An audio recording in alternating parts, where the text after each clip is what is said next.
is in case you get sick or have COVID, you can catch whatever was taught here today or any day on Dr. Trouth channel at Central State. Let me make sure it's what it's called. I think it is just Dr. Trouth at Central State. Do all of you have access to D2L? Okay. So hopefully the syllabus is in there for you. Should be under content. So if you click in there and go to, where is it? There it is, fall HBSE. So you have human behavior, and this is one of the courses. Actually, you get to skip this in graduate school because you guys are taking it now. So you can look at how many are sophomores and how many are juniors. Only sophomore? All right. Could get you finished fast and early if you want. So in grad school, the difference is HBSE class is just one semester. In undergrad, you guys get HBSE 1 and then HBSE 2. So human behavior is a lot of what you'll get to deal with. How many of you have social workers in your family? Do they talk you into doing it? No? Do they try to talk you out of doing it? Yes. They're like, you're going to be poor the rest of your life. Are you sure you want to do this? Which isn't necessarily true. It might have been true before the Affordable Care Act, but now since the Affordable Care Act, there's actually, you'll never be without a job, and you will do just fine. How many have intentions of going to graduate school? I would, especially since we're accredited, because you cut out 30 hours of grad school by Central State being accredited by CSWE. It took me 60 hours to get my master's degree. You will only have to do 30 at some grad schools, which is awesome. And it's done in less than a year. So you could go, hello. You go to Atlanta, you can go to Kentucky where I went. Ohio State has a huge one. They recruit all Central State students. So I'll try to have visits. If you guys are open to that, I'll try to have graduate schools come and visit us and tell you about their school and how much money they're going to give you to go. Because the idea is go where they pay you the most money to go to graduate school. And hopefully you don't have to pay for any of it. Well, who wants to start introducing self? You're like, that way? You want to go last? I guess you got called on first over here. Wait, what? Just introductions. What are you? Do name, city, high school. What's that? You already know who I am. I know, but everybody else needs to meet you.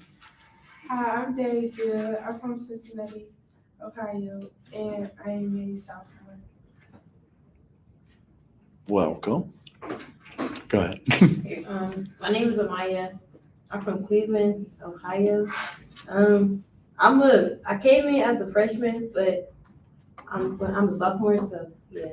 Okay, welcome. My name is Latrice. I'm from Detroit. Welcome. Hello, my name is Maya. I'm from Indianapolis, and I'm a sophomore. Welcome. What high schools did you all go to? King High School. Okay. I went to Ben Davis High School. Okay. Fairfield. Route 4? No, Fairfield. Fairfield. Yeah. Okay. I went to John Hay. Who wants to go next? My name is Kaname. I'm a junior transfer. I'm from Warner Robins, Georgia. What else we got to say? High school, if anybody knows the. I went to Veterans High School. Okay. Y'all probably don't know. Okay. Well, welcome.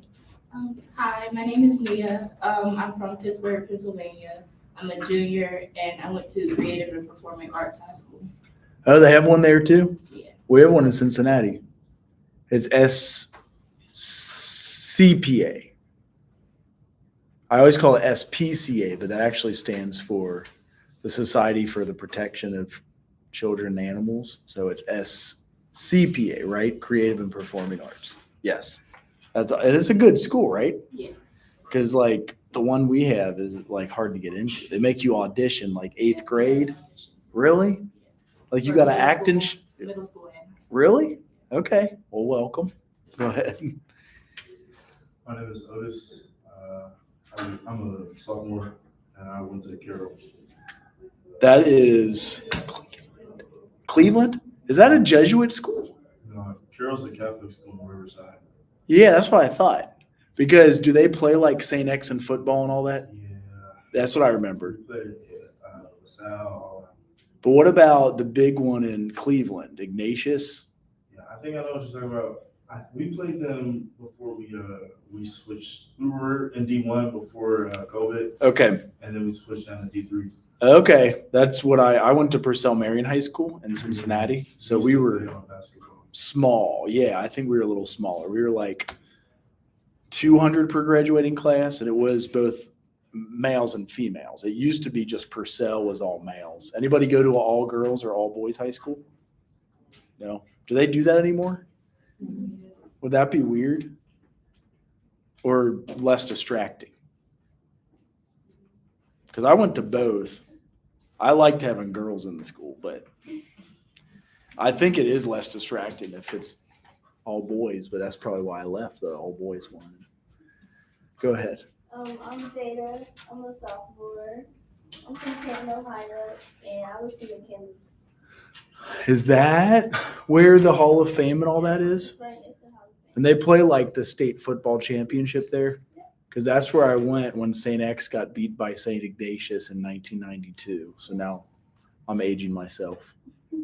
My first year of high school was 1992. Probably your parents were too. Are you all of your all's parents 47 like I am? Or they're younger than me? 46. Are they? Damn, now I'm like grandparent status age. Any grandparents in their 40s? No? Okay. All right, go ahead. My name is Shania. I'm a sophomore from Cleveland, Ohio, and I went to NC Springs STEM High School. Welcome. Hi, I'm Jada. I'm a sophomore. I'm from Cleveland, Ohio, and I went to New Tech West. What was the name? New Tech West. Okay. Welcome. And you get to introduce yourself. Hello, I'm Ayana Godfrey, and I'm from Cincinnati, and I'm a sophomore. Which high school? I went to Lakota East High School. Okay. So we have a few Cincinnatians. I was born and raised in Cincinnati. My name is John Trouth. I did for high school was Purcell Marion, but then I did psychology, theology for my undergrad, MSW at the University of Kentucky, and my doctorate was counseling. I've worked in social work for 25 years and taught at a few different schools since like 12, 13 years ago. I can't believe I practiced 25 years now, but I've been at hospice. Anybody know what hospice is? Or had like a family member go in. So my grandma had to go. So I still sit on the weekends or go on call, like if they need me at hospice. I work at the private practice on Mondays and Wednesdays. And then I've also been at Lighthouse Youth Services. That was for 6 years. Ohio Mentor and Claremont Recovery Center. And shoot, I didn't have kids until I was 42. And then after that, I had 4 kids in 4 years. And I don't recommend that to anybody because that's what we're going to be teaching you about right out of the gate, how to have a baby. I'm sure all of you already know that, but that's kind of like the piece that we want to prepare social workers for, from birth to death, pretty much. You're working with the family from the very start of life. Any of you have a practice in social work you want to go into specifically? Yes. I want to be a social justice worker for troubled minorities. Okay.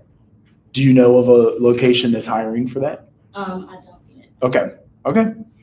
Which in social work, we generally do that also. Like that's some of our core competencies. Who did you guys have for your intro classes? Or are you taking it right now?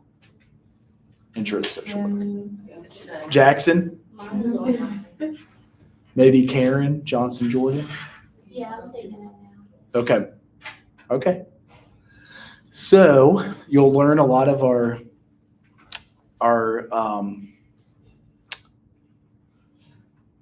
kind of focuses in social work. One of them is children and families. Advocacy is a huge thing. Mental health counseling, addictions counseling, like it runs the whole gamut. Ever since we passed the Affordable Care Act in 2012, there are so many jobs in social work, like literally there's every state and every place. You will never be without job options. Did I just unplug? I think I did. Did it just shut off on me? Let's try it again. Any questions? So you all got a syllabus. I hope that works. But it is inside of D2L. How good are you guys at D2L? Good. Do all of you have a check sheet? This is one I always start out with because usually your advisor keeps it for you. But if you want me to email you a copy of this, and if you did this efficiently, you can finish your social work schooling in 3.5 years if you wanted to. Like you just make sure to take, there's 50 on this side. It's the English, math, history, and you write when you took it. We only have 10 to 12 social work classes that you have to take, so they're all right there. You're currently in this one, so human behavior 1, and then probably by next semester you could take human behavior 2. You can probably take them at the same time. Any of you in human behavior 2 right now with Gifty? Okay. So let me go to our syllabus.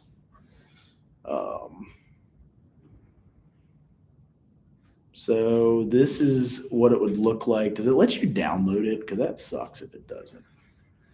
Like, can you rip a copy and just save it as Word at the bottom? Let's try. Really? Why does it do that? Can you like print it? Well, I guess you at least get to view it. I don't know why. If you want me to email you a copy, just send me an email to jtrouf@Central State. But we go through the first stuff, and we don't have we do have a chalkboard. That's good. The first thing we actually go through is genogram in this class. So learning what the genogram looks like. Both your ecomap and genogram. So in social work, when you do an assessment, say you get a client for the first time and you do the genogram with them. So you find out how many brothers, how many sisters, mom, dad, still around, still alive. I hope I didn't kick that offline again. How that affects everything that they're doing, all the stuff that they're into. I'm also going to pop into our first week PowerPoint. Would you guys like me to upload PowerPoints to like the D2L? Or do you just want to see them in class? So it's like a surprise. Like, surprise. I can upload them. And that way you have access.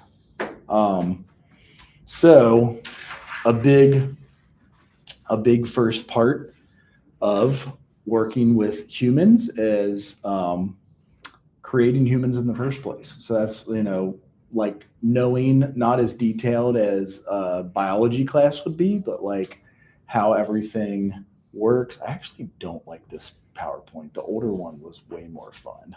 And I think it's this one. Let's see if this opens. No, it's corrupted. So here is chapter 5. This one is way easier to see. Okay, so, and these are off by a little bit, so I have to go to chapter 4 on this.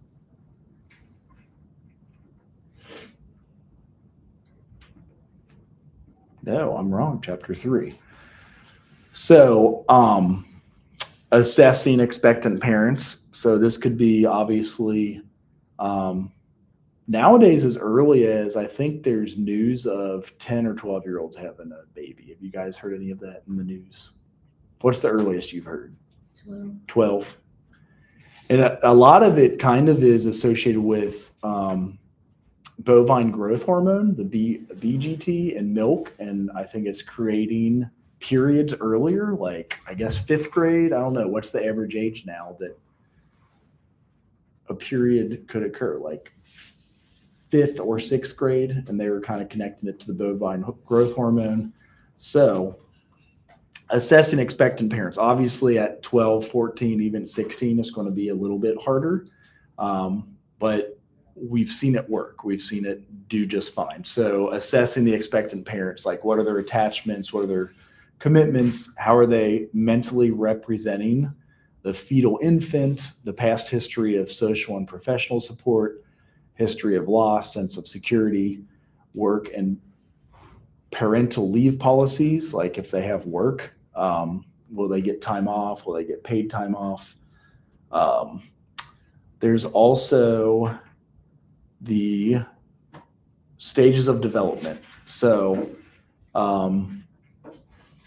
we just had our most recent baby 11 months ago. So she's going to be 1 next month.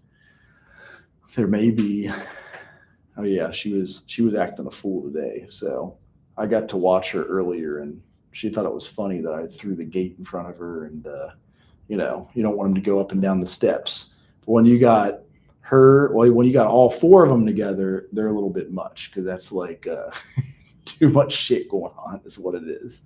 It's a lot of kids, but they're pretty funny. So learning some of the stages of development. So we did want to try to have kids fast because I was already 42. My wife is going to be 40 next year, so we think we're pretty much done. But it is actually 50-50 nowadays, right? How many want to have kids? How many don't want to have kids? Do. Some don't. Some days I mean. Right? It goes back and forth. Understandably. No judgment on either side. It's just actually, does anybody know what the average number of kids a couple has nowadays in America? If you were to take a random guess, what do you think the average number of kids? 1.3. Close, very close, because we're on a negative growth in America. It's 1.6. And then we need it to be 2.1 if we wanted to have like population stability, which also explains like how immigration keeps the population up.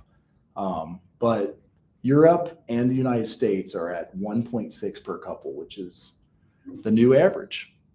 But when do you think the last time 2.1 kids per couple was a thing in America? What year? The 60s. Pretty dang close, because I think it was just 2 years after the 60s ended.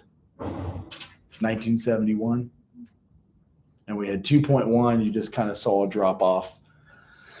So part of it is, well, they're even saying men nowadays might have half the sperm that men did in the 70s. It could be diet related. It's not even like they're less manly men or whatever. It's just like diet. There is all kinds of stuff everywhere. You know what I mean? Pollution. There's high fructose corn syrup. There's partially hydrogenated soybean oil, all the things that like I love to eat in Oreo cookies. That's what I shouldn't be eating if I want to have a child. So we had our first 6 months after we were married. If you're good at math, usually people can figure out it was before we were married. So any Catholics in here?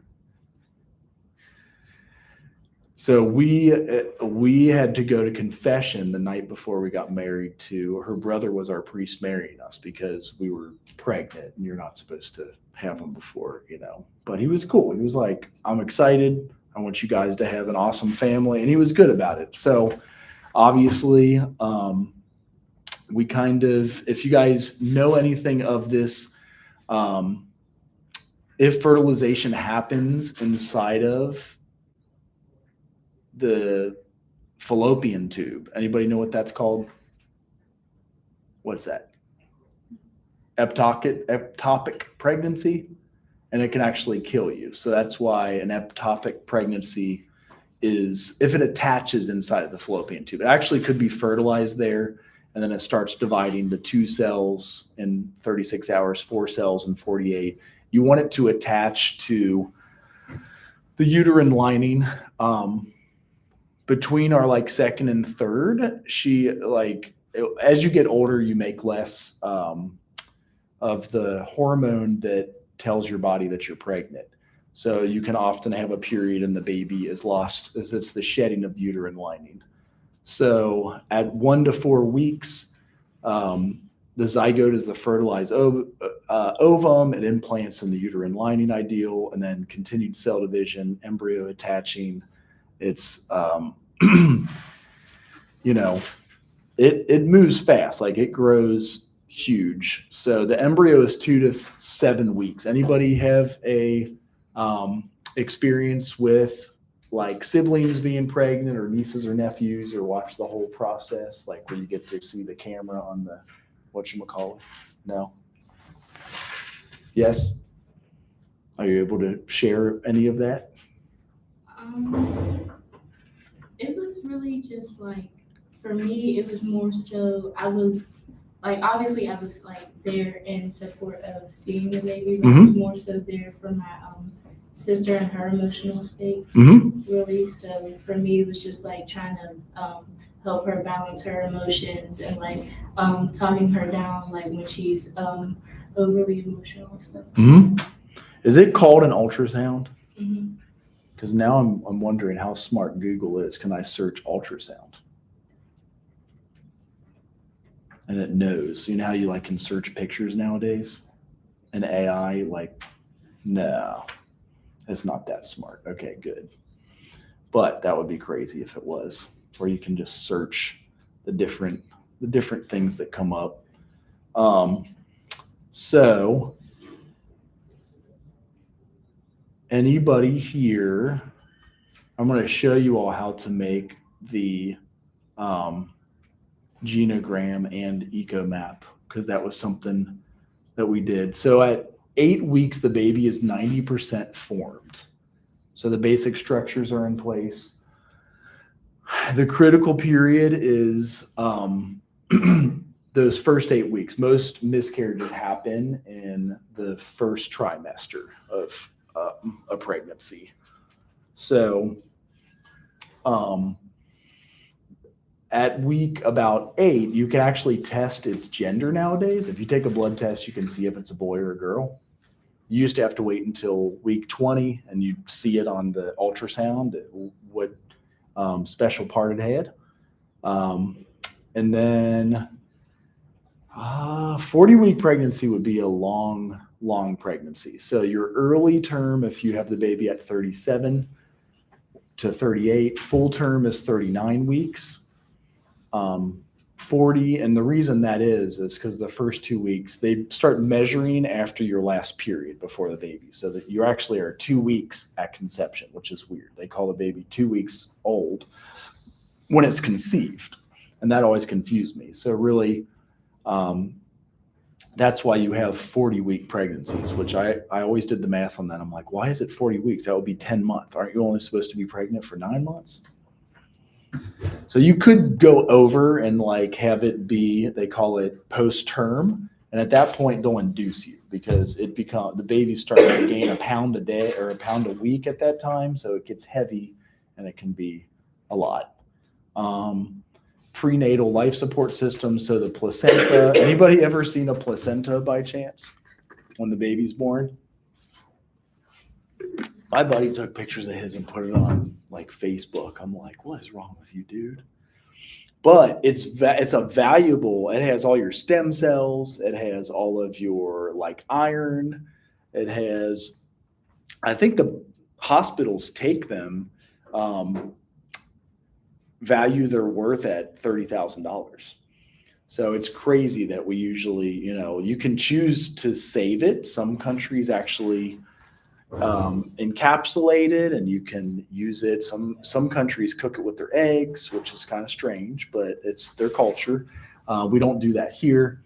You also have the umbilical cord, which connects the embryo to the placenta, and then the amnion bag, which the embryo floats. So our first pregnancy, there was a leak in her amnion bag.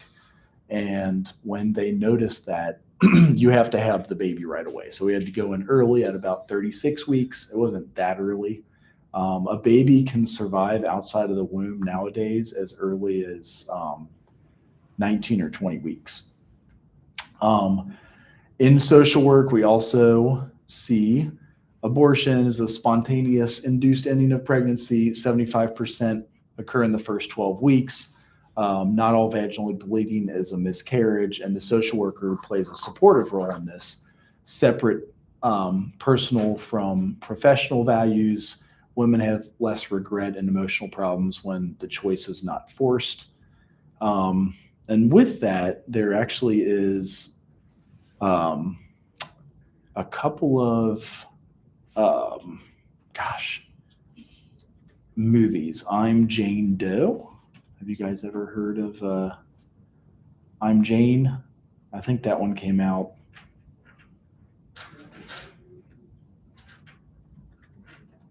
like a few years ago. I'll show you the trailers to these. There was another one that came out. I like to show both sides of these. This is the United States. There's no possible way. That is not it. There was another one.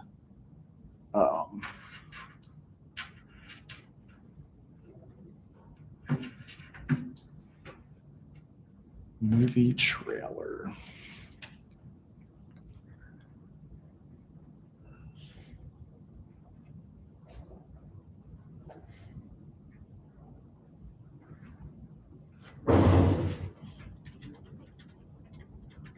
And then there was another one on the other side I was going to show that has come out in the past 5 years. Dear Lord, it's a lot harder than I thought it would be.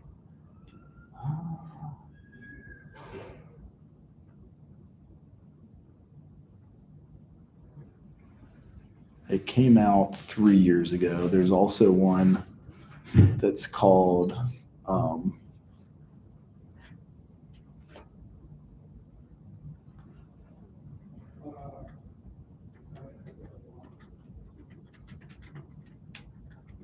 let's see here. It was called Unplanned. Hello, friends. The movie Has anybody seen Unplanned before? That was another one that came out. I think they have it on Abby Johnson Amazon. is in the other room. Here. Our first order of business is to present Planned Parenthood's Employee of the Year Award. Abby Johnson. This is Abby. She's our newest volunteer escort. Abby, this is Cheryl D'Alessandro. I'd be the youngest director in Planned Parenthood history. You'll actually be in charge of the abortions at your clinic. I have a chance to make a real difference. No matter what you do for the rest of your life, you're still gonna be a baby killer. The only thing that's changed is you, Abby. Can you even hear yourself talk right now about these procedures? These are little babies. I'm not going to apologize for doing a job that helps women in crisis. There's still part of me that isn't sure. But the one thing that all experts agree on is that at this stage, the fetus can't feel anything. Sorry to bother you, but they need an extra person in the back room. Are you free?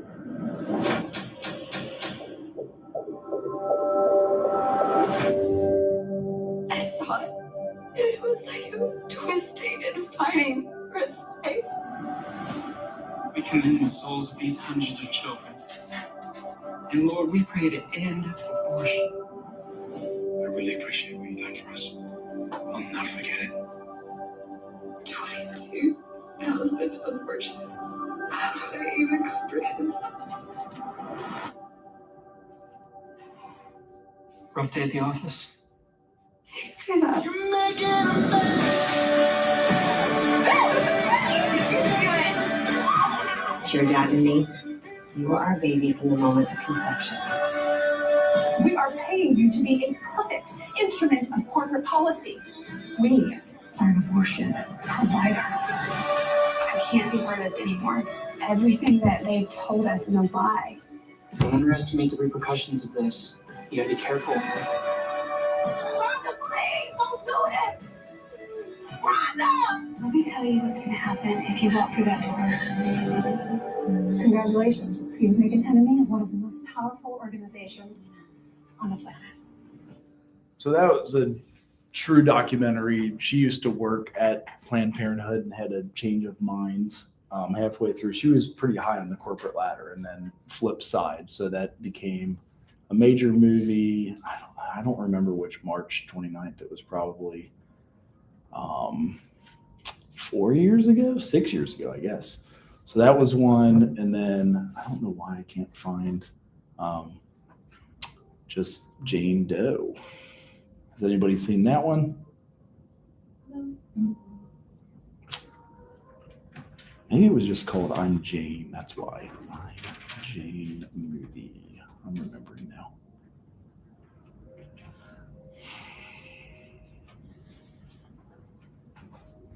Anyway, I like to show one from either side, and I'm obviously not finding that one. So I will try to find it by next class. So oftentimes, does anybody want to provide mental health counseling as a social worker? Like when you finish with your social work degree, that's what you would want to do? Or work with kids or work with adults, work in addictions? Because that's where a lot of the funding that you'll see goes through. So has anybody watched all 3 or 4 stages of labor? Like when somebody is giving birth, do you have any siblings or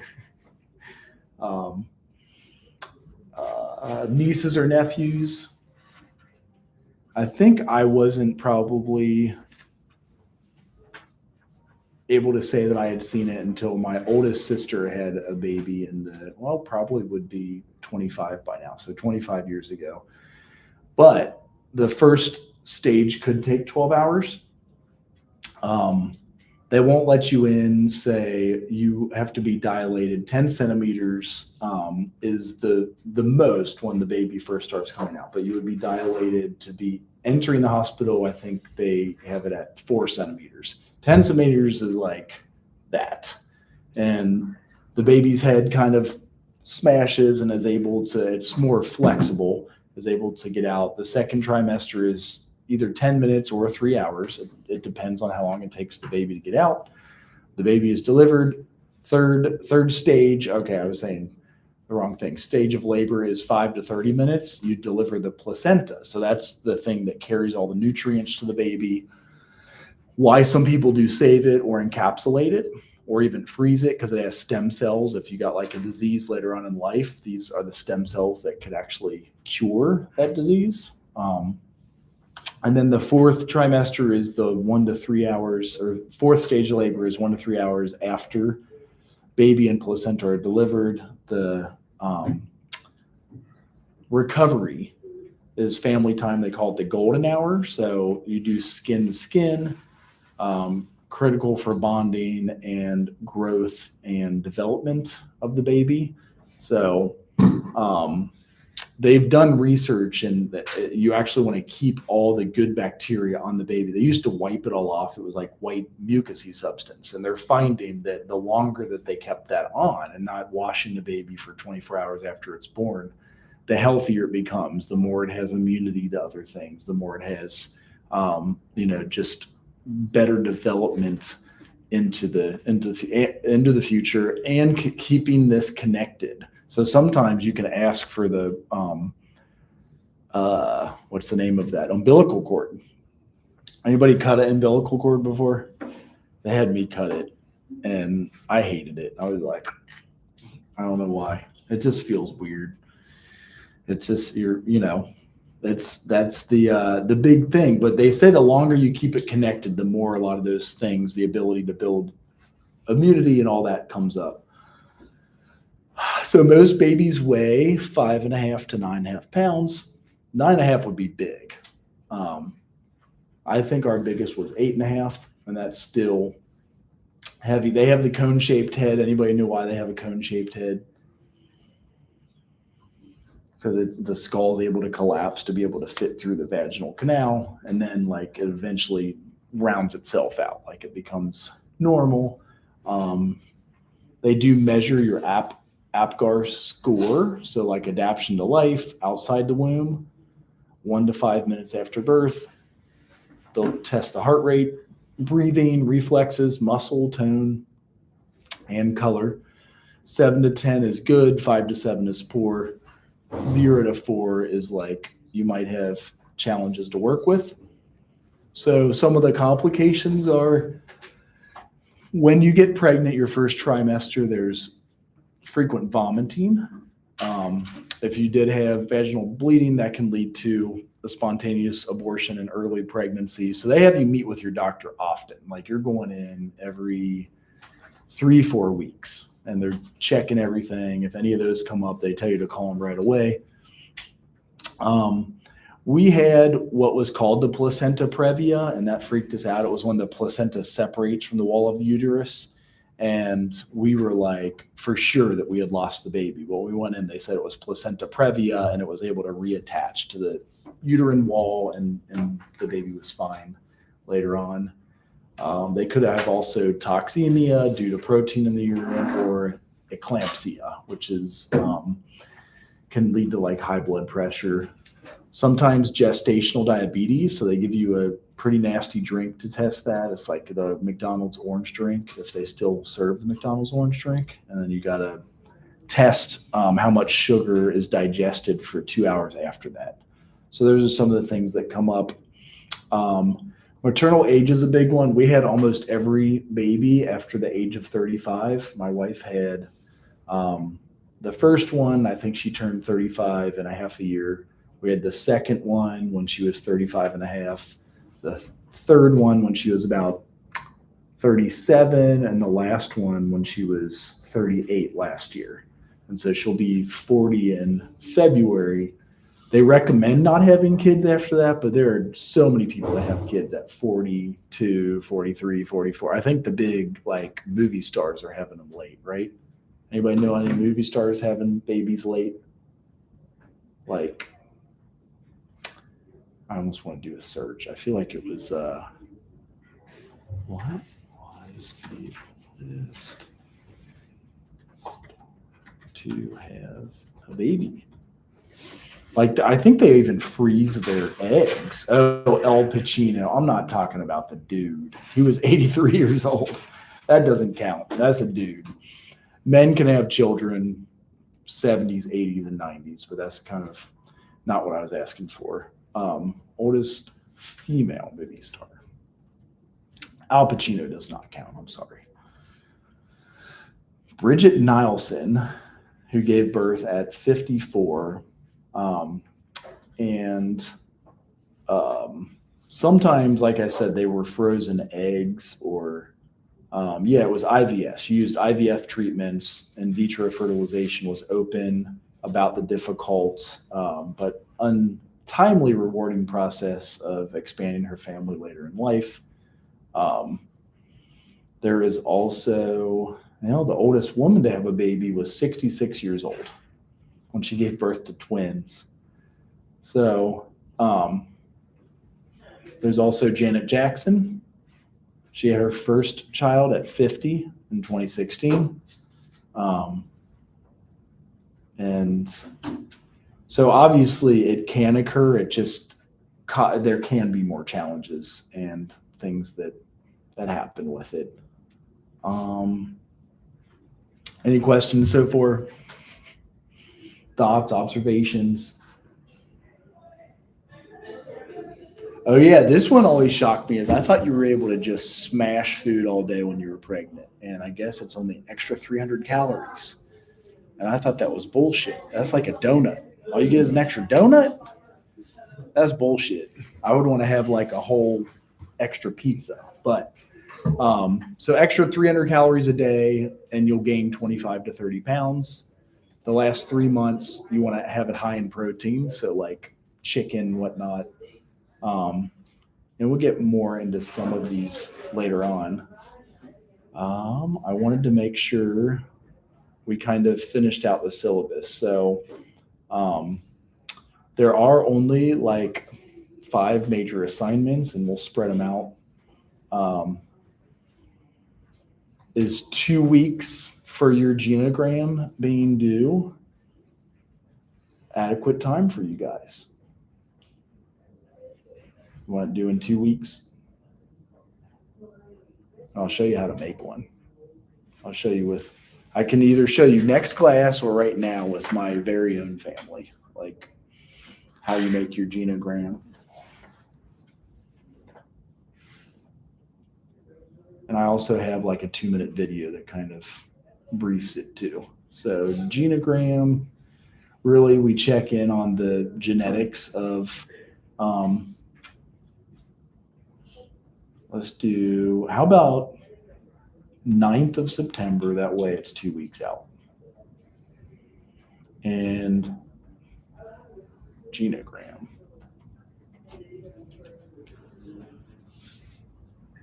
Oh, his accent's weird, but this is a good video.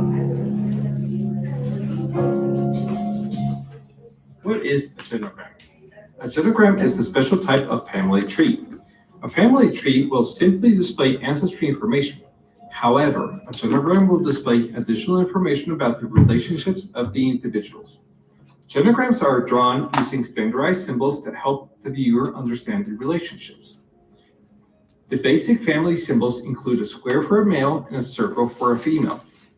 Genograms also include special symbols to indicate if children are twins or if a child is a biological child or adopted, in case that information is helpful.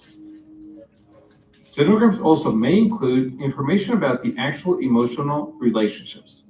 There are symbols to indicate a wide range of emotions ranging from friendship to hate. Genograms may also be used for medical and genetic analysis by simply tagging individuals with particular traits. Let's look at an example that demonstrates this. We will use Star Wars and the Skywalker family as an example. Let's start by looking at Padme's family. Her father Rui, represented by a square, mother Jabal, represented by a circle. She also has an older sister named Sola. We know she's older because she is to the left. Let's get a bigger picture. We can see that Padme is in love with Anakin Skywalker, who is the son of Shmi Skywalker and the Force. So when you guys make yours, we'll just do a few generations. It could be like your parents and your grandparents. I do 4 now because I have my own kids and so do my siblings. So like if your siblings had kids, you could add that in too. And the unique thing, instead of just a family tree, we're adding like, obviously all of this will be confidential too, but like any mental health diagnosis, did they finish high school? Did they go to college? Are there genetic diseases that run in the family? Cancer, liver problems, kidney problems. And this is what you'll use on your assessment with your first social work client. So you want to learn how to do this on yourself. And when you assess your social work clients, you're going to use it with them. And it helps give you enough information to begin to work with them. Like, what do you need to work on? What do you need to focus on? I'll play the second half of this so you can see what it will look like with 3 generations. Anakin and Padme have twins, Luke and Leia. However, Anakin does not know this and does not know about Leia. Luke is adopted by Owen Lars and Barry Whiteson. Owen turns out to be the son of Clea Lars, who married Anakin's mother after Owen's mother died. On the other hand, Leia is adopted by Bail Presser Organa and Brea Until, and she takes the Organa family name. Luke has a close violence relationship with his father. They fight every time they see each other. Luke is friends with Han Solo, who marries Leia, and have a child named Ben. Anakin, Luke, Leia, and Ben are strong carriers of midichlorians. We can see a pattern from which we could begin to theorize that this is a hereditary trait. As you can see, a genogram can provide a lot of information, and this is just... So you'll have yourself, and I'll try to make one quickly for you guys. And we'll go to siblings and then on up to get 3 generations total. And I usually do that. I'll also pass, if anybody has a pen, we'll do a sign-in sheet because they always get on us about this for Pell Grant. So if you can sign that. I can't believe we actually have a chalkboard here. So there's also software you can use for the genogram. If you want to use the software, that's fine. If you'd rather just draw it, that's okay too. So when I do mine, you do want to have like a little bit of a list, kind of the way they show like circles for males. And then I may have it opposite of what he's saying, but whatever you do, make sure it's consistent. I had 2 brothers, so I am the exact middle child. And then my sisters are kind of bookends. They were born in 86 and 71. And I may have this reversed too, but you want to put like the years of birth. I was born in 78. My brother's 75, my other brother's 1980. We also had, Dad was born in 45 and Mom was born in 47. My mom had 3 sisters and 4 brothers. 3, and then 4 brothers, if I can even fit them. I probably can't. So if you'd rather draw it, that's fine. Then you can take a picture of it. My dad had 1 brother and then 3 sisters. Or I'm sorry, 4 sisters. So they both had, God, that is a lot of freaking family members. Grandma and grandpa, on this side, both died of cancer. So grandma had breast cancer. Maybe you have a little thing that is for BC, breast cancer. He had lung cancer, fought in the war. Also, bipolar and alcoholism. That was something that ran in the family. The alcoholism is across the board on several of these. My little sister had 2 girls and a boy. My brother adopted a girl and had a girl. And then my other brother adopted 2 girls because they were unable to conceive. She had 2 girls and a boy. And then we had, in mine, 2 boys and 2 girls. So that's kind of where I go. 4 generations. There's also alcoholism on this side of the family. And then heart problems. My grandpa on this side had a heart attack at about 49. So the reason you want to know this stuff and how to make this is because when you work with clients, you want to know what your clients are bringing to the table. Like, do they have a history of alcoholism in their family? Do they have heart and liver problems in their family? Is there mental health diagnosis, like bipolar in the family? My uncle also had bipolar diagnosis, because sometimes there is a genetic connection and it helps you with the diagnosis. So if you want to draw yours up and it's going to be like that, that's fine. You can also buy the software. But I think it's for sale. They may give you like 1 free try on this software, on this one. But that is the first assignment. And do we have any questions on these? Let's see if I can give you guys the genogram video. So if you need to reference it, you can. There we go. Well, just make sure to sign in so, and then not hidden. They don't give me a hard time about the student ones. They'll be like, they always have us like, sometime next week, they're going to be like, who made it to class, who didn't. That's how they do the student loans. It's a pain. But welcome, everybody. That's all I've got. I may try to finish early just so you can go do what you got to do. And I'll be here for questions afterwards, too.